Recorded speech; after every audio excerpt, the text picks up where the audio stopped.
Hello guys. How you guys doing? Lovely day today.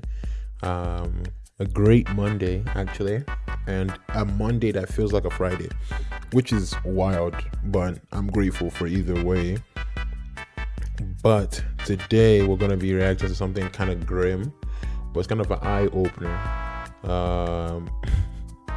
Oh, before we even start, I am gonna start streaming on Twitch and YouTube.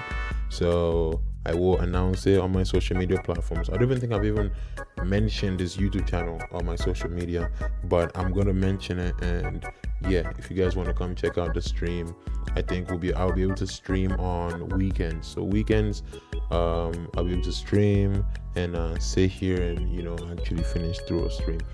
But yeah, so far so good. We're gonna watch this video though.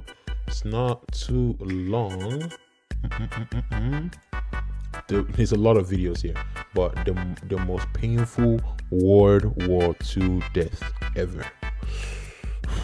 That's not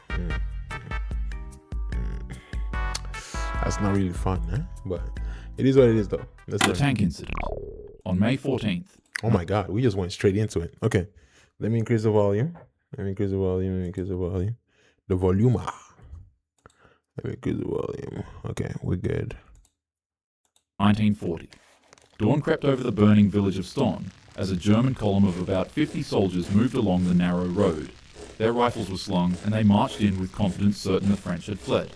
You see, the two forces had been battling all day for control of the tight narrow village, but the German weren't too concerned of the French as they were typically seen as easy to defeat, and the Germans had reinforcements coming in. The 50 troops began to clear out the village, effectively covering the area in smoke and soot, making it extremely difficult to see.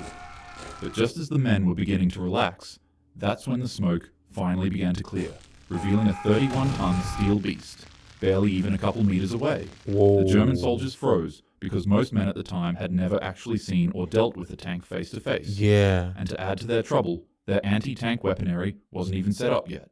The men began panicking and tried to run away. But the only issue was that the village was a very, very narrow road. Backed between their own defenses and the slowly moving tank, many of the men slipped on gravel and each other, falling in the road's ditches. And as you could guess, the tank didn't stop. It crawled forward through the chaos, crushing weapons, Oh my god. and 30 tons of armor.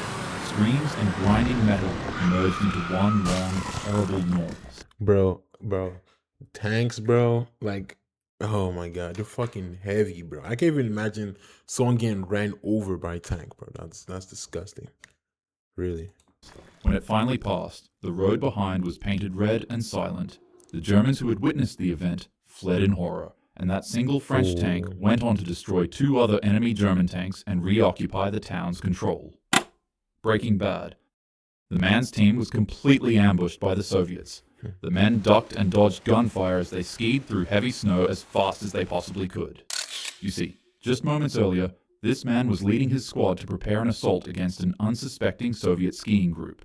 But little did he know that 2 Soviet platoons were... I forgot the name. Of like war when they're sledding and they're shooting. It's pretty odd, but I forgot the name they give it to it. It's like winter or something. I don't know. For like when you're fighting and having war and snow and those kind of conditions. were planning an even bigger ambush on him and his team. The group would ski non-stop for nearly 2 days in order to escape the Russians. But even at that, their enemies were still on their tail. Oh. Cold, starving, and completely exhausted, the soldier became sluggish and began falling behind in speed with his team. In that moment of despair, the man remembered that he had a pack of, the things that these guys make, all stuffed inside of his pocket. The man Cocaine. and tried to take just one, but due to his big mittens and violently shaking hands, he decided that it'd be easier to consume the entire container. Instantly, a surge of energy overcame the man. He was no longer cold, hungry, or tired, and he began skiing like a literal lunatic. Then he blacked out. Horrifyingly enough, even though the man was completely unconscious, he still kept skiing. The man woke up in the middle of nowhere with no food, weapons, or supplies. And, he also realized that he accidentally left his team behind. He kept skiing, eventually stumbling across the camp of enemies he and his team were literally running away from. Instead of avoiding them, the man was manic. He didn't care, and he skied right through the middle of the enemy's camp with some of the Russian my soldiers, God. even making room for him, and he kept skiing without food, shelter, or teammates for 7 days. Eventually, in his deluded state, the man 7 found his days? team's camp. He stepped inside searching for help and warmth, and that's when he'd hear a click. In an instant, the man's vision went white. He had stepped on a landmine and nearly blew his leg off. Deeply wounded, the man got back up and attempted to go inside one of the base cabins. But when he opened the door, he'd be welcomed to another Enemy. untimely surprise. The man's body would be left to freeze in the snow for days. But to the utter shock of soldiers that stumbled across him, he was still alive. They brought him back to camp and found that he survived a Soviet ambush, stepping on 2 landmines and freezing alive in the snow. Most insanely, however, they discovered that he skied 250 miles in a week, and his heart rate was still jumping at an insane 200 beats per minute. Most battles in history are simply competitions of engineering, courage, and strategy. But luckily for you, you can experience that same test of power with today's sponsor, War Thunder. Alright, you got it, bro.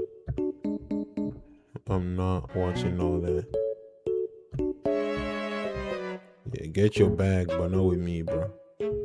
I already paid YouTube Premium to avoid these stupid ads. And then you choose to screw me over somehow. When you return, but it's just for a limited time only, so be quick. The Reptilian Incident. In the final year of World War II, the British Army... Oh, I'm just noticing something. The scale is like, the story keeps getting worse over time. So, yeah. launched an assault on Ramri Island, a remote outpost off the coast of Burma. Their goal was simple. They needed to capture the island's airfield and drive out the Japanese garrison entrenched in its Bro, I was looking into the history of like the war with Burma, the war with especially Vietnam. Bro, those motherfuckers were crazy, bro. Crazy. I'm talking, oh my God. Bro. Guerrilla tactics of a motherfucker, jungle fucking warfare. That shit was crazy as fuck, bro. These motherfuckers made traps everywhere. mangrove swamps. And as if the trap is not enough, nature is there. You get bit by a snake outside, you fucking, bro, you free. Oh, it was crazy, man. Getting bit by mosquitoes, trying to hide from people, but you can't make a noise. You can't smack the mosquito. Oh my God. It was wild, bro. It was wild. After a few days of fierce fighting, the Japanese lines finally broke, leaving nearly 1,000 soldiers stranded in the fetid marshlands. Japanese. Surrounded and out of supplies, the remaining 1,000 Japanese soldiers were left with no other option but to flee through the swamps under cover of darkness so that they could retreat away. That's the worst thing ever. What they didn't necessarily realize is that the mangroves of Ramri hid a huge reptilian nightmare. Beneath the waters of the marsh that the soldiers were trying to escape through waited an unbelievable amount of 20-foot saltwater crocodiles. As the soldiers moved deeper and deeper into the muddy water, the night's silence broke out with chaos. British troops positioned along the perimeter later recalled hearing screams, splashes, and bursts of echoing throughout the swamp, followed by the guttural roars of the predators. Men were dragged into the deep waters of the swamp by the crocodiles. Heads were crushed by jaws. Some were torn to shreds, and others were swallowed whole by the beasts. When morning came, the swamp was silent. The British patrols found supplies half buried in mud, torn uniforms tangled in roots, and the heavy drag marks of massive reptilian tails. Out of the 1,000 Japanese soldiers who entered the swamp, only 20 came out alive. Jesus. The massacre was so profound that many historians today still debate and argue with each other on the topic's validity because of its sheer insanity. Many primary documents and witness reports from soldiers on the battlefield entail that most of the soldiers were in fact devoured by crocodiles. Nonetheless, in just a few days, the entire army that entered the swamp completely disappeared. Hundreds of men were reported missing, and history was left to only speculate on what really happened in that dark moment. Like I said, if the enemy doesn't kill you, nature will, bro. It's just crazy, bro. Marsh. The cannibal incident. In 1941, The cannibal incident. a certain angry mustache man decided that it was finally time to invade the Soviet Union. He sought Leningrad, the birthplace of the USSR and its second largest city with a booming population of 3 million people. The mustache man wasn't interested in just conquering the city. In his words, he wanted to obliterate it and wipe it off the face of the earth. Oh my God. However, after a couple of failed attempts to invade the city and destroy it, German generals decided to go with the original plan they were given, the starvation siege. Their forces swept from the south, while Finnish troops advanced from the north and closed around the city. Leningrad was officially encircled and trapped. For 872 days, they would be blocked off from water, food, supplies, and energy. 872 days. That guy's a lunatic, bro. He was effectively cut off from the world, and more than 2 million civilians would be subjected to relentless plane bombings, artillery shelling, freezing temperatures, and worst of all, starvation. As the days passed on, civilians were given ration cards so that they could eat half of a bread slice each day. And to add to that, the bread wasn't really... Nah, that's fucked up. A ration slices, a ration piece to get half a slice of bread is crazy. I might just crash out. I don't even care if I die. It's like you put me in starvation for 800 days and you give me a ration card to go get food, and I'm thinking I'm going to get real food. And you give me a freaking, whatever this is, a fortune cookie. I'm beating someone's ass. Even food. Instead of being made with flour and sugar, the bread that people were given to eat was mainly made of sawdust and animal feed. Nonetheless, it was still considered as one of the most valuable food items in the city. People withered away. Yeah, because they were fucking starving. Walking skeletons on the streets. They burned books and furniture for warmth and boiled leather belts for food. But it wasn't enough. Families would be left with no option but to eat wallpapers, dirt, rodents, and even their own pets for survival. However, when that failed, starvation eventually broke the last barrier of human morality. On a freezing cold afternoon, a plumber at a packing plant was one of the first to commit the atrocity. He couldn't stand the state his sons and nieces were in, so when he found himself alone with his wife, he attacked her.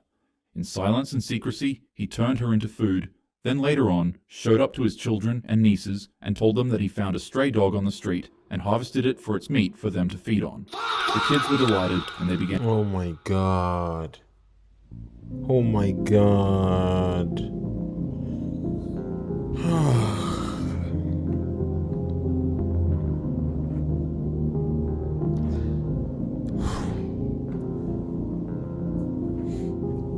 The crazy thing is that this is a real life story, bro. Oh my god. But at the same time, I can't blame him though. Killing your wife, okay, that's fucked up. I can't blame him. When you reach this level of starvation, people do anything, bro. Anything for survival, bro. Like, look at society now. People are like poor and they resort to stealing. I don't really like blame them. Yeah, you should be stealing, but it's for survival. He's trying to take care of his kids. And feasting on the food without knowing the horrific truth that they were feasting on their own mother. But surprisingly enough, majority of the starving citizens did not do this at all. A woman so skinny and weak would be mistaken as a corpse, and still, neither she or her husband wouldn't succumb to the same savagery. They clung to their dignity, and even though each day was a waking nightmare, the city of Leningrad refused to surrender to the Germans. After nearly 900 excruciating days of anguish, the siege was finally shattered in January 1944. Over 1 million people had perished in the devastating atrocity. 900 days of that shit. Oh my god. The woman and her husband both survived the event, but unfortunately for them, they would lose one of their sons to a disease during the siege. However, 7 years later, the married couple would go on to have another kid, and that kid's name would turn out to be Vladimir Putin. War is a horrible thing, and being a soldier is an excruciating task. But history is wonderful because it shows us how we as a species can do better in the present. Always show respect to those who are courageous enough to stand up and defend their loved ones. And as usual, have a happy day. With that being said, remember to check out War Thunder and immerse yourself in the experience. Okay, I think he's done. Bro, what? That's actually crazy, bro. The fucking... Oh my god. Okay, well, that was a little history lesson for us, innit? Yeah. What do you learn from this lesson? Put in the comments. What did you learn? What did you learn from the video?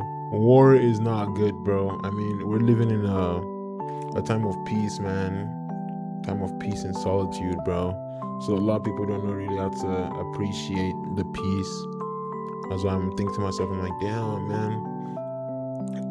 Third world problems is way different than, first world problems, I'm like, damn, like, there could be a whole war right now, but, nobody really understands, but, you know what I'm saying? Starvation for 900 days and eating your mom and you didn't even know, thinking it's a dog, bro. Ooh. Yeah, that's crazy. Well, thank you so much for watching, though. I really appreciate you you opening this video to check it out with me. Yeah, I will stream and I will continue to make more content. And yeah, we'll see each other in the next one. Adios, amigo. Now she wanna love me, she wanna let me in, she wanna kiss me, she wanna